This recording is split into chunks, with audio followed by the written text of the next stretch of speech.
Barangay, dito kami ngayon sa bundok at magtatanim po kami ng gayubano, langka at saka po gayubano, langka at saka liputi. Ano po, dito sa bundok, dito replanting po kami. Nakabarangay yan po mga kasama.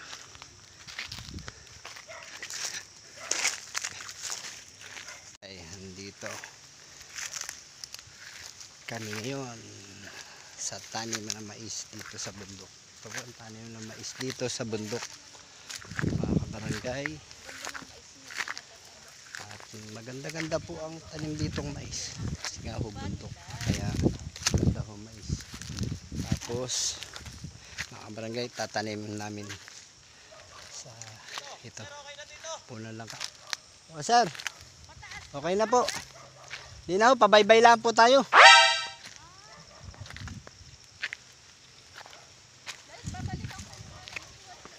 Mga kabarangay, at nandito na po pananim po dala ay langka. Ang pananim po nila nadala ay liputi. Ano po yun, dali po namin pananim ay liputi, gayubano at langka. Yan, kasi pagdating panahon kailangan po ito. Ito yung mga pananim po mga kabarangay. Tayo ng langka.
Ako nagtatanim, papahinga pa po. Wala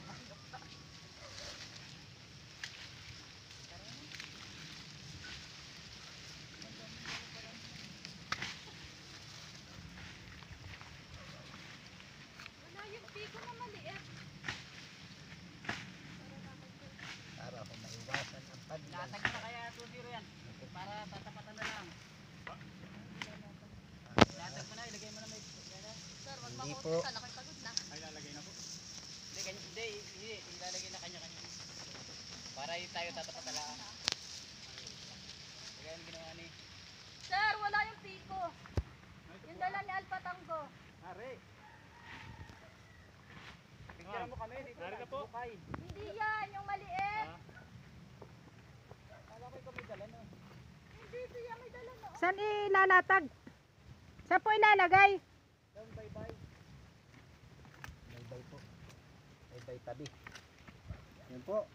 Nakatanim na tayo ng 2 lipote saka 3 langka. Ano po?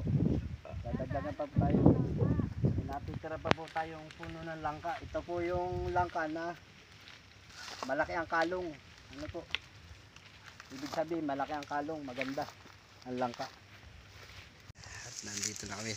Nakakatapos na po kami ng pagtatanim ng langka, lipot, puno po ng langka, puno ng lipote, sa puno ng gayubano. Wow! Yan po, at nandito pa rin kami ngayon sa bundok. Tapos ito po, nasa likod ko, taniman po ng mais. Tapos, ayun po, ayan, yun po ang bayan, nasa baba. Hindi ko masyado makita, pero yun po ang bayan, nasa baba. Yun, mga kabarangay. At kaya nagtanim-tanim kami para iwas po sa pag-landslide. Yes! Tree planting tayo ng mga prutas po ang aming itinanim. Kasi po para makatulong din. Mga apo na ang puputi. At para yung mga apo na po natin ang puputi. Pagdating ng panahon, mga apo-apo na po natin ang puputi ng liputi. Pero yung liputi po, 7 taon lang. Wow! Nabunga na. Nakasaka pa kaya ako na, 67 na ako. Oo, nakasaka pa. Ano? Ayun po. Ayun po ang mga kasama sa isa ng nagdatingan.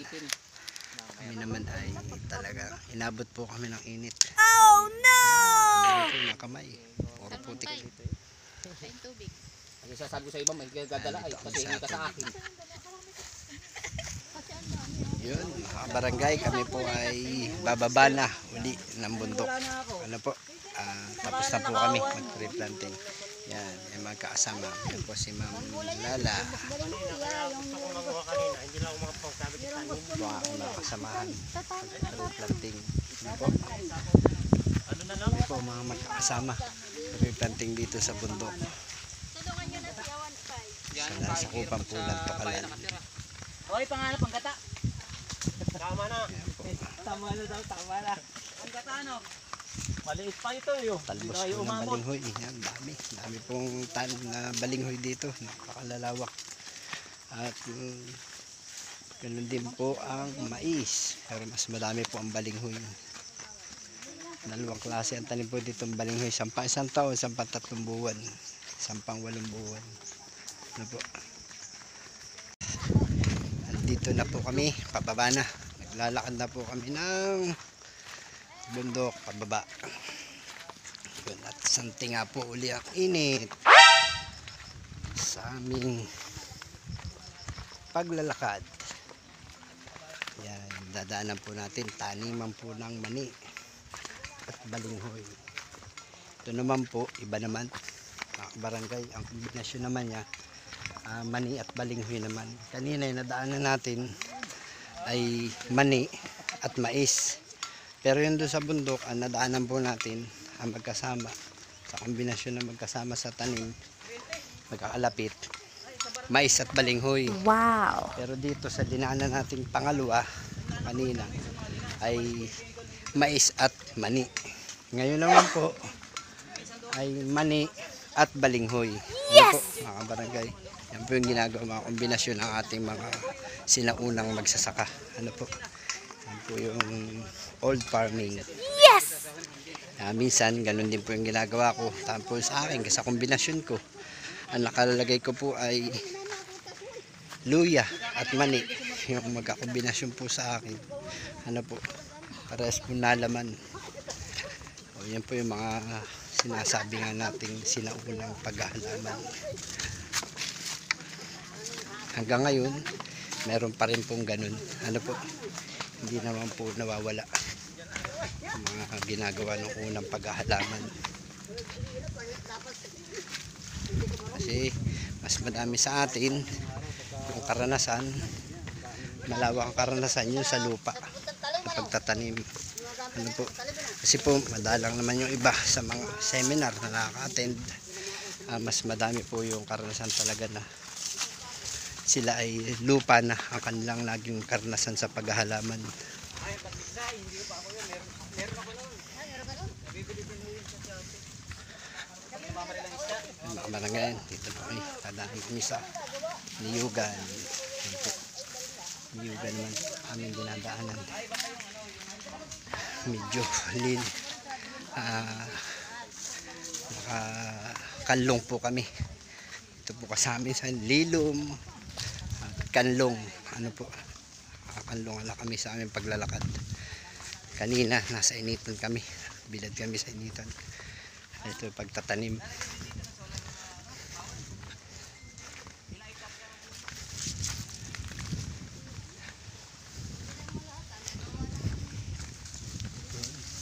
Naman, oh, palayan naman po yun nasa kabilang ito.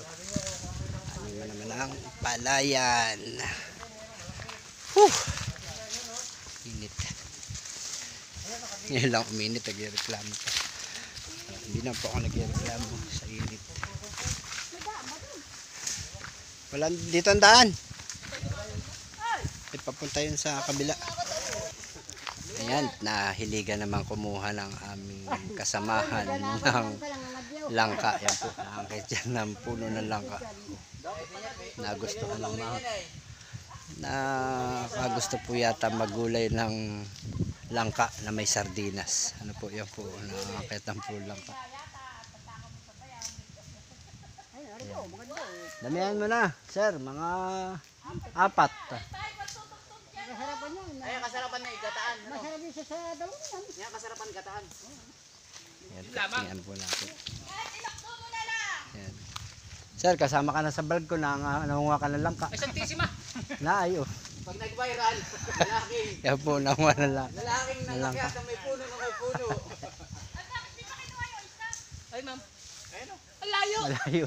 Baka mauna ako bumagsak. Ayun, malapit. Ugoy. Ayun na, 1-5. Yun o, sa may baba. Meron ito yung nasa pagawa. Kaya na yan. Pag ginili. Para nakapaya po kumuha ng langka. Masarap nga. Para masarap nga hong maggulay ng langka. Ginataan. Langka sardinas. Tapos meron kang tuyo. Wow, sarap. Ano po? Yun, at may nadaanan pa po kami na natira. Ay tatanim pa namin uli. Dito sa tabing dinadaanan na namin. Dalawa. Ano po? Ano po? Kapalanggay at malapit na kami sa labasan. Malapit na po kami sa labasan at medyo putik-putik pa ang daan. May tuyo-tuyo na rin po naman. Tapos ito malapit na po kalsada pero nasa pathway na po kami. Maganda-ganda na po ang daan. Hindi na nasa medyo putikan pa, pero hindi na po putik na medyo tuyo-tuyo na. Hindi na daan na namin na po mga barangay. At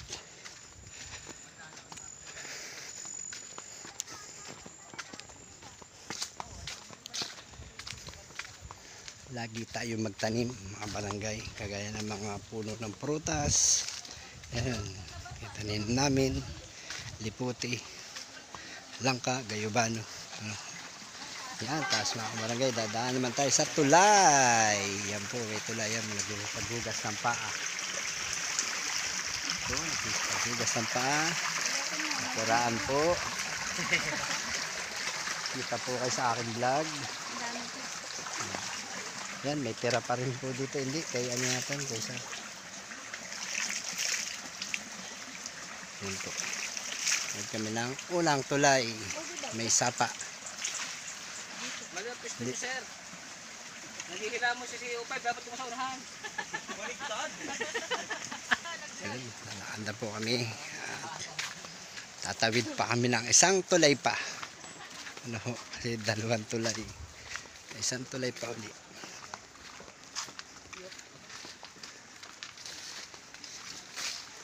Yan, tulay. Ito naman sapa din po. Tabid uli lang. Ay, ito po. Nagsipaghugas po ng paa. Kasi nga ho, maputik. At sapatos. Meron pa rin dun eh. Ay, balik ka na. Ay, huwag na tabi. Yan po, nakarating na kami sa kalsada. Dito na kami sa kalsada. Po. At kami pupunta mo po ng Barangay Hall. Doon po tayo kakain. May merienda muna tayo guys. At mga barangay, sama tayo kakain muna. At sabay naman po sa tricycle. Sa likod ko ako ng tricycle.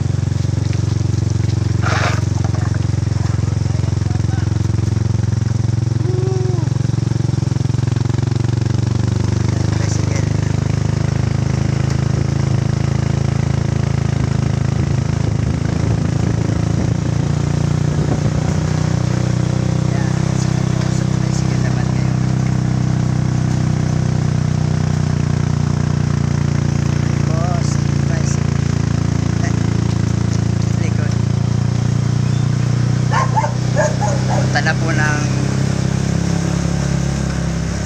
Barangay Hall.